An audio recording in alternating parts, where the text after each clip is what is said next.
Okay, once again, thanks very much everybody for joining us for this post-match press conference. We're joined by Eoin Morgan, England captain, following England versus Australia.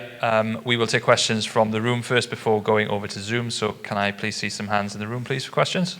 Okay, we'll go John and then Adam. Go ahead, John. Hello, Eoin. I guess you enjoyed that. Yeah, that's pretty convincing win.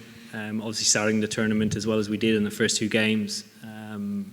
Not easy games, but I thought the guys played really well. Today, coming into it, you'd expect a really tough test, and we always do when we play against Australia. I thought we bowled again brilliantly and fielded brilliantly, and put Australia under pressure, created opportunities earlier probably than we have done in the past. But it just goes to show how well that we have bowled and adapted to conditions, and even not letting them get away to a score that might have been a bit more of a tricky chase, say a 140 or a 150. I thought the bowlers did a great job. Has Joss ever hit the ball more sweetly than that? There's actually a game that we were talking about while he was going bananas out there back in 2016 where he scored I think it was a 43 or 46 ball 100 against Pakistan here in a 50 over game, where very similarly he just seemed to hit the middle of the bat over and over again. He's obviously one of the best players in the world, and when he comes off like today, it's very difficult to stop him. 3 wins out of 3, all chasing. I mean, would you like to win a game batting first?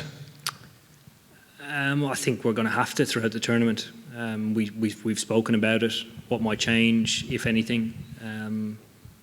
But the thing that I liked about the way that we played today was conditions didn't change, Dew didn't come in.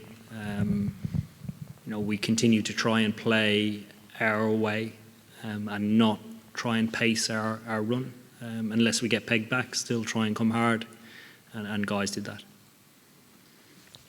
Hi Eoin, week in, you're making it look easy. Does this England side have anything or anyone to fear? Here, I think every game that we go into, we pay every opposition the amount of respect that they deserve, regardless of the name of the country on the shirt.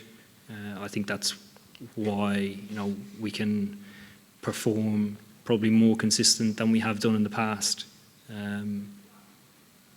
And I think sort of moving forward, it's always a matter of looking at ourselves and testing ourselves to try and continue to get better, as opposed to looking at opposition. And just on yourself, you've only had to face 7 balls all tournament. Do you think that's a measure of how good your captaincy's been in the field? Yeah, obviously captaincy is only reflected on performance of the players within the side. We've had a really good run of it so far.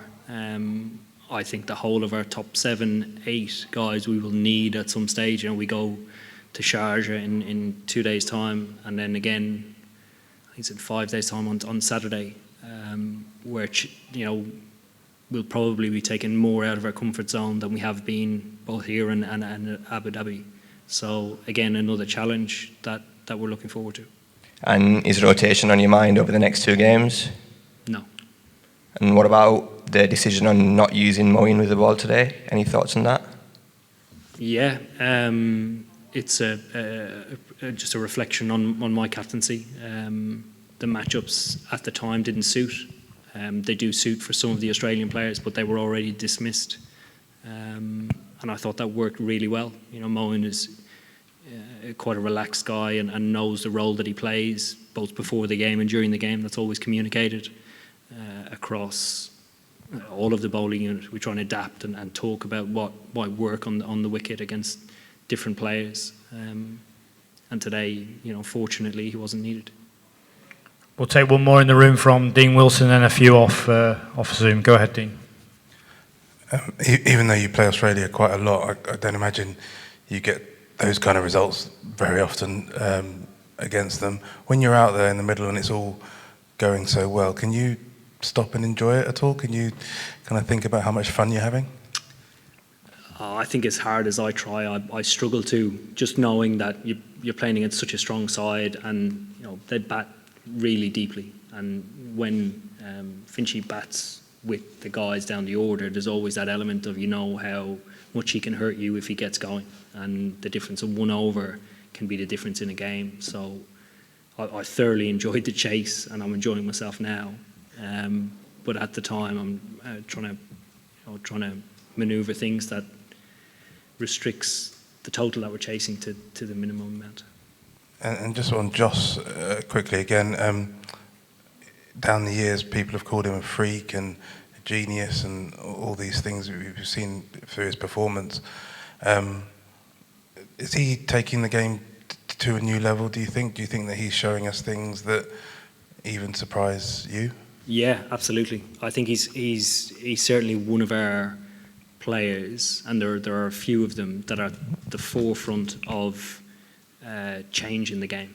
They're not he's one of the best players in the world, but yet he's still trying to improve his game and get better against every single bowler that he faces. It's not just targeting bowlers that might suit him, it's every bowler. So when you've got guys that are at the forefront of change within the game and like positive change, taking the game forward type stuff, it says a lot about the guy.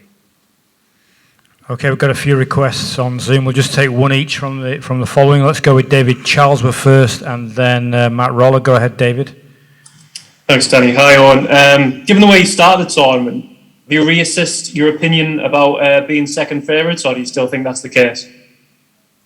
I still think that's the case. Obviously, chasing in all three games has its advantages. I think the way that the bowlers have bowled has been outstanding. The favourites in the tournament have only played one game. You can't just judge one team on one particular game, so they probably have a lot more to show as conditions probably get tougher. Okay, let's go to Matt Roller and then Scott Bailey. Yeah, hi Eoin. Could you just speak a bit, please, about Chris Wokes' spell with the new ball and his performances across the tournament? Yeah, Wokesy's been excellent. I think over the years, his strengths, have been epitomised tonight. He's one of the best new ball bowlers in white ball cricket in the world. He's accurate, his pace is up, he's very confident in his all-round skills. It's not just about hitting a line in length or trying to get the ball to move. In our first game that we played here, he bowled a beautiful slower ball to dismiss Evan Lewis. So the growth within his game is huge, even though he's been right on top of it over the last 4 or 5 years. Let's go with Scott, please.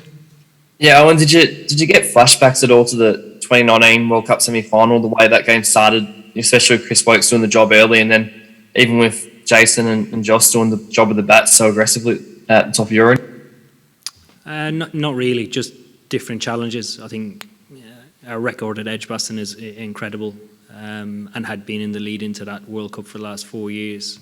We take a lot of confidence playing at that venue and on that wicket. Obviously a different challenge here against a side who's trying to adapt as hard as we are to conditions. So just a different feeling with the two different games. And then we'll take 3 more, starting with Arkham and then Rohit Juglan, please.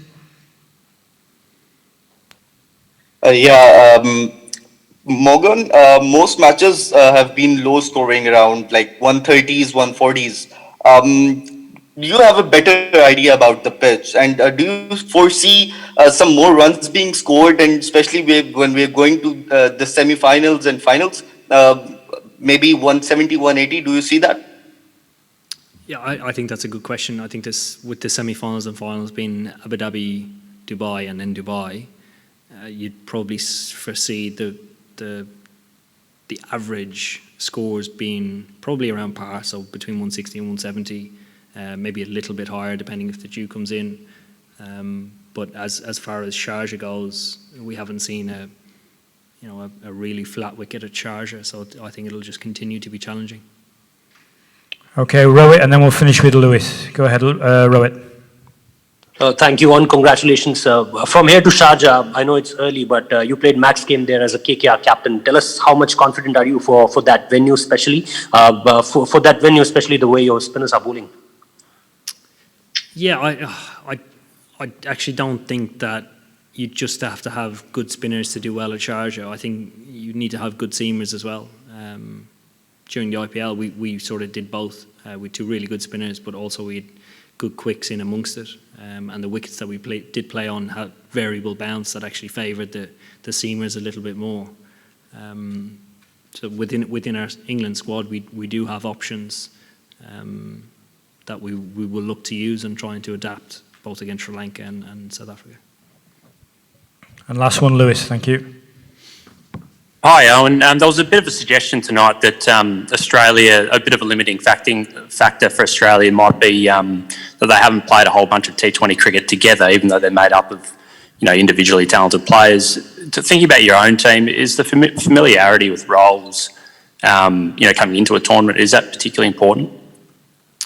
I think roles in any side is very important. I think the only time that we've had a full-strength T20 side over the last 2.5 years was in March in India for 5 games. But apart from that, we haven't had a full-strength squad out. Okay, we're done. Thank you very much, everyone. Cheers, guys. Thank you very much. Thanks very much for your time. Cheers.